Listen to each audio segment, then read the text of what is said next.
Bueno, sin más, para avanzar, pasamos al siguiente punto de la agenda.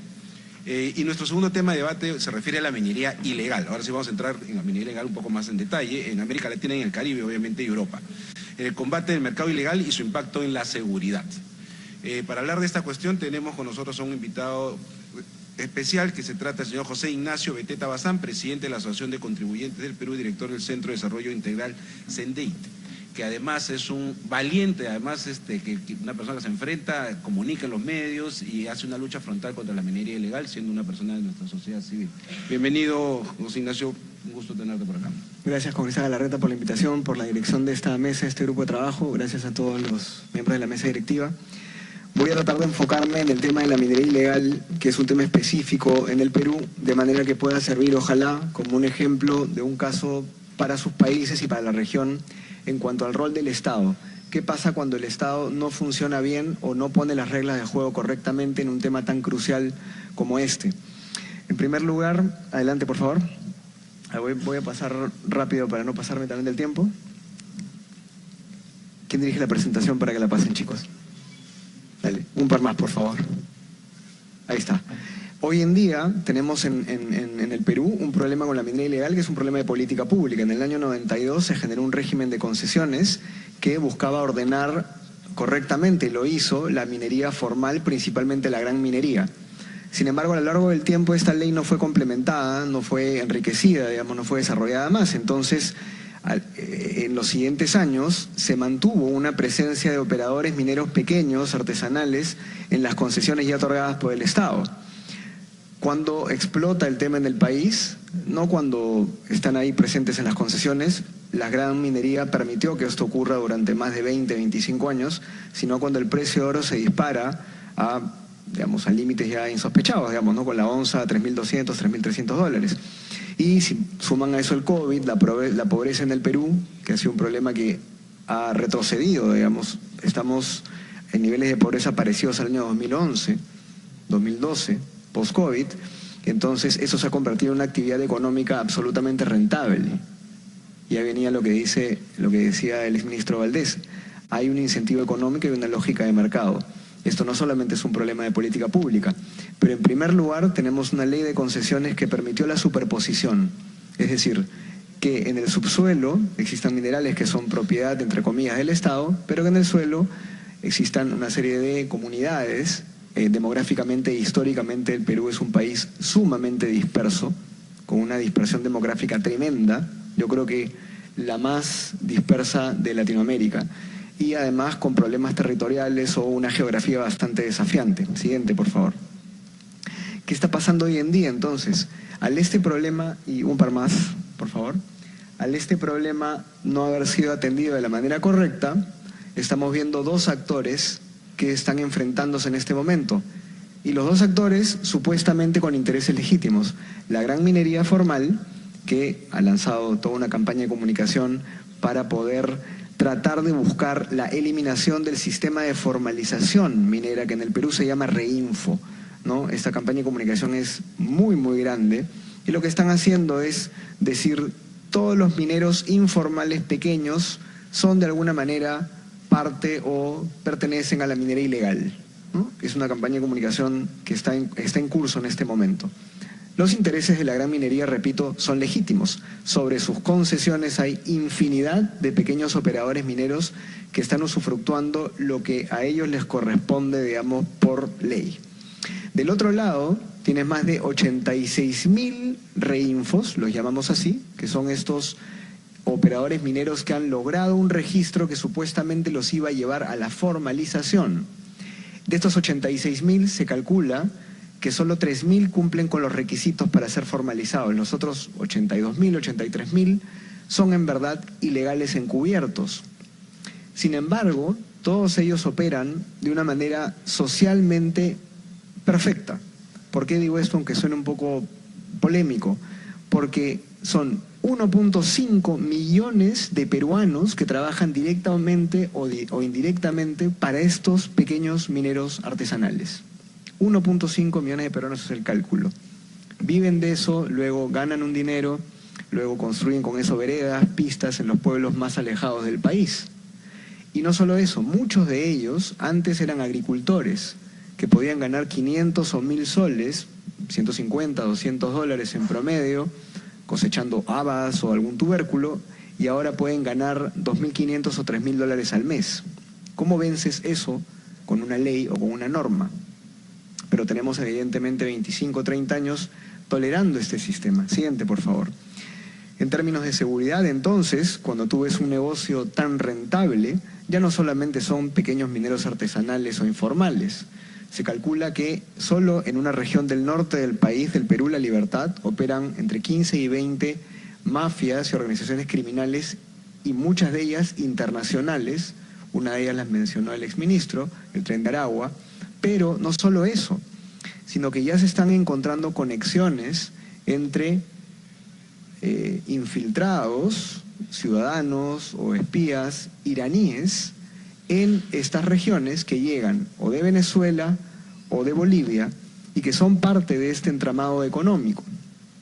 Sin contar, digamos, que evidentemente en esta zona la criminalidad se traduce en efectivamente trata de personas, en matanzas, en crímenes contra la vida muy fuertes. Han tomado esta zona escudándose en este sistema de formalización del que les hablaba. Pero está mezclada la paja y el trigo, porque evidentemente sigue habiendo una cantidad significativa de mineros artesanales que no son ilegales y que no son criminales. En este momento ustedes, como yo, se deben estar preguntando cuál es la solución a este problema, ¿no? Siguiente, por favor. Pero, como les decía, la reflexión va más allá de una solución coyuntural, porque dado que este es un problema económico, social y político, de política pública, es un problema integral, la pregunta que yo me hago es, ¿qué Estado puede enfrentar este problema? Y aquí vienen un poco las lecciones para otros países o para la región.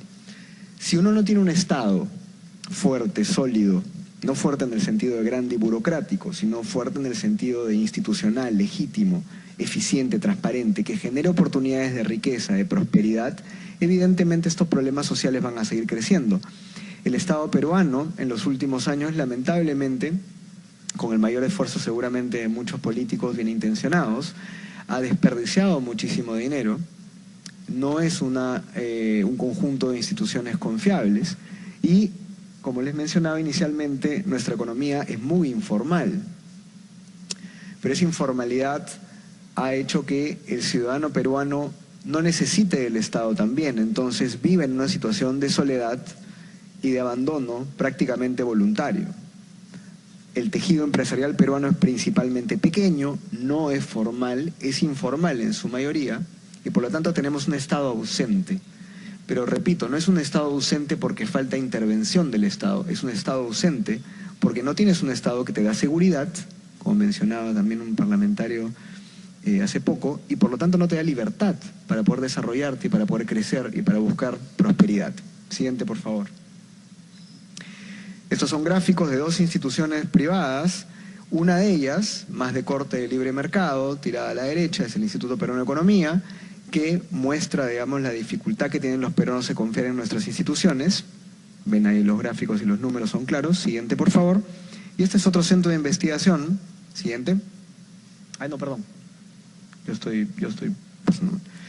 que es más un centro de estudios más tirado hacia la izquierda.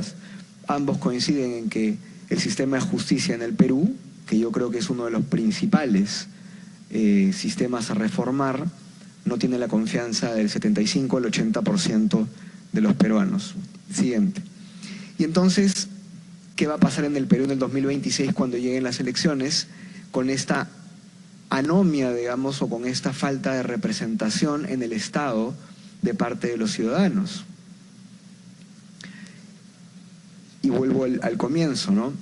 Cuando el Estado no hace bien las cosas y no gestiona bien los problemas, lo que ocurre es que empieza a darse la criminalidad y empieza a generarse esta inseguridad prácticamente transversal, como en el caso de ciertas regiones en el Perú. Y acá termino con algunas conclusiones. Siguiente, por favor. Esto lo van a recibir, entiendo. Desde la Asociación de Contribuyentes lo que estamos notando es lo siguiente, y creo que podría reflejarse en algunos otros países, por lo que puedo saber. esta clase media emprendedora informal, poco pudiente, con poca capacidad económica, y los sectores más pobres no están encontrando representación en las élites que gobiernan los países. Y las élites que gobiernan los países no solamente son los políticos o los funcionarios del Estado, también son la prensa, también son los grupos empresariales, los gremios, también son las organizaciones no gubernamentales que reciben fondos de cooperación técnica. Si no empezamos a ver a dónde se enfocan las prioridades de estos grupos que son los que lideran los países, los que están aquí al costado y están fuera del sistema van a buscarse la vida por donde puedan. La minería ilegal, así llamada, suena efectivamente como una actividad ilegal de corte criminal, pero en términos humanos y sociales sigue siendo la fuente de ingresos de 1.5 millones de peruanos, y tenemos 15 o 20 años permitiéndolo. Entonces, ¿cuál va a ser el enfoque para solucionar el problema? Definitivamente en la polarización no está la salida, y termino con la siguiente diapositiva. Ahí está. La solución a la minería ilegal en el Perú por lo menos va a implicar sesiones de ambas partes. Yo les mencionaba que estos dos grupos, la gran minería y los grupos más informales que esconden ilegales, con los cuales hay que estar totalmente en contra, acá la solución va a tener que plantearse de una manera muy inteligente y va a tener que abordarse el problema de fondo, que es la superposición de estas concesiones con los pequeños operadores mineros. ¿Es posible distinguir la minería informal de la minería ilegal? Sí, es necesario para eliminar la segunda. Satanizar a toda la minería informal no va a ser el camino para poder solucionar el problema. Y ojo con otros problemas similares en otros países. Cuando tú satanizas a grupos que son grupos en donde hay paja y trigo, vulnerables y delincuentes, ese camino de satanización no te va a llevar a una solución. Lo que vas a hacer es acrecentar o incrementar la brecha o las heridas o el resentimiento de muchos sectores sociales. La incapacidad del Estado peruano de gobernar, ojo, en otros aspectos de la política, va a terminar generando estos espacios de ilegalidad, evidentemente. Como les mencionaba, ya el influjo de algunas potencias o países autoritarios en el Perú es cada vez mayor. El año pasado se detuvieron algunos terroristas del movimiento terrorista Hezbollah en el Perú, y ha habido bastante movimiento en ese sentido según sectores de inteligencia. La desconexión de Lima, de la capital, con la provincia, de los gremios con la provincia, es también algo que se tiene que atender. Y definitivamente, en el 2026 en el Perú tenemos una gran responsabilidad de elegir muy bien a nuestros siguientes políticos y líderes, porque yo sí creo que este tema de la minería ilegal, como lo mencionaba el congresista Málaga, junto con el desarrollo tecnológico del crimen, que va mucho más rápido que los sistemas de seguridad, policía, Fuerzas Armadas, va a ser algo que no vamos a poder atajar en los siguientes 5 o 10 años. Y termino con esto. Yo creo que el multilateralismo es muy bueno en la medida en que gestiona y soluciona problemas, no en la medida en que se ve como algo político que le puede poner la misma talla de zapatos a todos los problemas, ¿no? Cada país tiene realidades distintas, entonces esta interoperabilidad de policía, de Fuerzas Armadas, de sistema de inteligencia, de efectivamente procesos judiciales, los sistemas judiciales, me parece muy bien en la medida en que sean gestión, solución, no solamente política. Muchas gracias.